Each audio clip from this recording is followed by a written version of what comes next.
Hey yo, welcome back. This is a video that's been long overdue. Um, I found this knife actually about a week and a half ago, um, and I had to do a little bit of research on the knife and wanted to make sure I knew what I was talking about before I did this video, um, or at least sound like I knew what I was talking about. um, but I found this knife. I went into my local flea market, and this was kind of tucked off in the back of a little cabinet. Um, and obviously, from the shape of it, you could tell it's kind of got that sharp finger design, which I have, you know, got a few of them from from Charade. Um, but I asked the lady if I could see it. She pulled it out for me, and I didn't know what it was um, until I saw this. And now we all know the name Robeson when it comes to knives or to the traditional knives. But I've always known of Robeson as being a USA company. Um, they've always been affiliated with a USA made knife. Um, so I had to do a little bit of research, and I wanted to be able to, find this knife, a picture of it or something online, um, and that way I could kind of maybe back up what I was finding, the information I was finding. But obviously, a carbon steel blade, and I can't tell. It's really hard to tell if these are leather or if it's plastic. Spacers in here. Uh, Obviously, this is aluminum. It's a very light knife.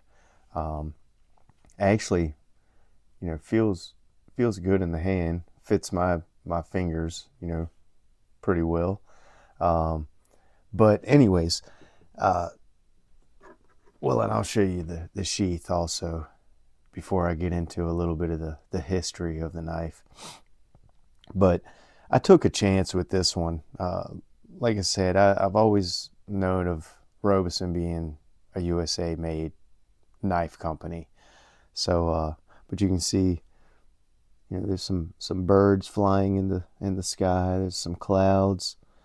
There's a hunter here holding a gun or a rifle, shotgun, probably shotgun. Uh, and then down here, I guess it's just maybe a log right here. Maybe he's supposed to be sitting on the edge of a pond, or it's hard to tell. Um, but some cool little artwork, and it must add some kind of silver, ink that was in there. Um, Really cool. So, on to the history of this knife. Like I said, I took a chance with it. Um, I did some research, and actually, Mike's Life helped me with a link, and that, I believe, led me to this information that I found. And this is coming from iknifecollector.com. Now, the man who started Robeson, his name was Millard Robeson, Millard F. Robeson. And his earliest knives, come to find out, were imported from England and Germany. Now, this was pre-1900s.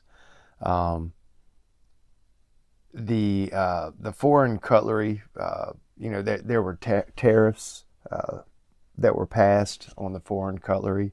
I think they were passed in 1890 and then again in 1897, if I remember right. But when that happened, Robeson, he had to find, someone in the U.S. That could make knives. So he got in touch with a company, Sherwood Brothers Cutlery, and they made knives on contract for Robeson beginning at about 1895. There wasn't an exact date. It just said about 1895. Now I know, and I'll just a little side note.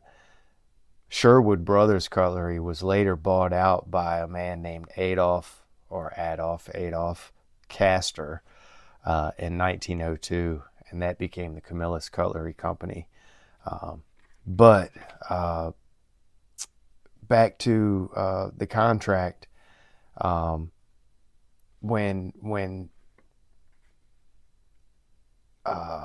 let's see here. I'm looking at my notes. Robeson actually he moved his office and everything to Perry, New York in 1899, and at that point all of his knives were made in factory. So and they were marked, Robeson USA. So that being said, that information, hopefully you're still with me. This is a pre-1900 fixed blade Robeson from Germany. This was some of the earliest knives that he had imported. He stamped his name. He at the time was working at a stamping mill, and was able to stamp the metal. From what I understand, just like I said, by the what research I was able to do, but it's just which kind of makes sense. Maybe that's why the Robeson is a little bit more worn than the Germany. Who knows? But it's just one of those things, like the knife doctor always says, you never know what you're going to find when you walk into a place. You never know what you're looking for. Like I said, I really love the sharp finger-esque design type knives. And when I just kind of saw that tucked off in this dark kind of cubby, in the corner, it was like, let me check it out. But everything is solid. I don't believe the knife has ever been used. I could be wrong, but it doesn't look like it's been sharpened. Maybe. It's hard to tell. But that. Tell me just the texture of that metal and patina just doesn't look awesome. I'm toying with, just really polishing all this up. Like I was showing before, you can kind of see how some of them are unleveled. I could quickly fix that, and polish all of that aluminum up. But this is officially the oldest knife that I own, that I can actually narrow down. I'll show. I did find a sold. I was finally able to find a sold listing of one of these, and it was listed on eBay as an 1893 to 1896. And I'll put the picture. I'll kind of include that here. Found a few others that were from Soligen, Germany. made by Edgemark, and I'll show those also. But they have almost identical handles, just a different style blade. So it could be that these knives were maybe made by Edgemark. I don't know if Edgemark was that old, but I mean they look identical in the handles. But yeah, just like I said, just it's just cool, the history, and like I said, it kind of led me down a rabbit hole of researching Robeson, which ended up leading to a other history. Like I was saying, how Castor bought the Sherwood Brothers Cutlery Company in 1902, and that's where Camillus came from. So just neat how the history of one knife can lead you into the history of another knife, and into another. So it's just, like I said, really cool history behind this one. Sometimes it's worth it to take a chance on a knife, even though you don't know the information right offhand or at the time.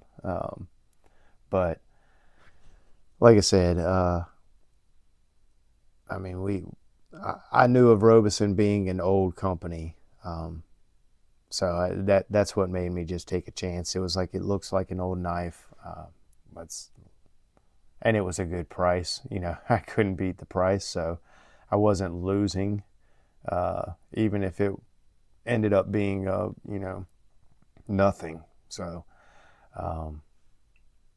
really cool knife. Like I said, feels really good in the hand. But that's about it. Like I said, there was a lot more information, about the prehistory, but I was trying to narrow everything down to when this knife was made, and if it was actually a Robeson knife.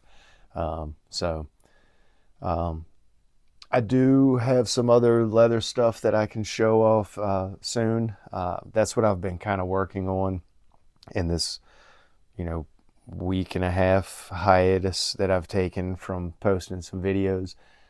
Just trying to get some leather work done.